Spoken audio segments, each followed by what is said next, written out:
আপনি কি খুব বেশি টেনশনে আছেন? মনের কষ্টগুলো কারো সাথে শেয়ার করতেও পারছেন না, বুকের ভেতরে চেপে থাকা কষ্টগুলো কারো সাথে শেয়ার করতে পারছেন না, তাহলে এই দোয়াটি আপনি একবার পড়ুন। আল্লাহুম্মা ইন্নী আউযু বিকা মিনাল হাম্মি ওয়াল হুজনি ওয়া আউযু বিকা মিনাল আজজি ওয়াল কাসলি ওয়া আউযু বিকা মিনাল জুবনি ওয়াল বুখলি ওয়া আউযু বিকা মিন গলাবাতিদ দাইনি ওয়া কাহরির রিজাল। অর্থ: হে আল্লাহ, আমি আপনার আশ্রয় চাচ্ছি দুশ্চিন্তা ও কষ্ট থেকে, আশ্রয় চাচ্ছি অক্ষমতা ও অলসতা থেকে, আশ্রয় চাচ্ছি ভীরুতা ও কৃপণতা থেকে, এবং আশ্রয় চাচ্ছি ঋণের বোঝা ও মানুষের অত্যাচার থেকে। সহিহ মুসলিম।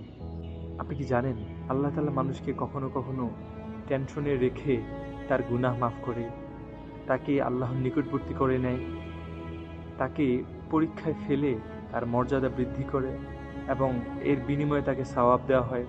মাঝে মাঝে কি এমন ভাবনা আসে যে যদি আত্মহত্যা জায়েজ হতো, হালাল হতো, তাহলে আমি আত্মহত্যা করে ফেলতাম?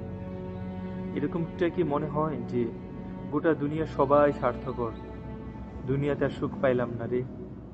এরকমটা যদি মনে হয়, আর কষ্টের কথাগুলো যদি কাউকে বলতে না পারেন, তাহলে মনে রাখবেন উপরে একজন আছেন। আপনার যখন মনটা খারাপ থাকবে, তখন আপনি 2 রাকাত নামাজ পড়বেন। 2 রাকাত নামাজ পড়ে আল্লাহর কাছে মোনাজাত করে চোখের পানি ছেড়ে দিয়ে একটু কান্না করবেন। আমি গ্যারান্টি দিচ্ছি আপনার মন সাথে সাথে হালকা হয়ে যাবে। আপনি চ্যালেঞ্জটা গ্রহণ করে দেখেন। আপনার আজকে খুব কষ্ট হচ্ছে, আজকে আপনি 2 রাকাত নামাজ পড়েন, আপনি ইনশাআল্লাহ আজকেই ফলাফল পাবেন।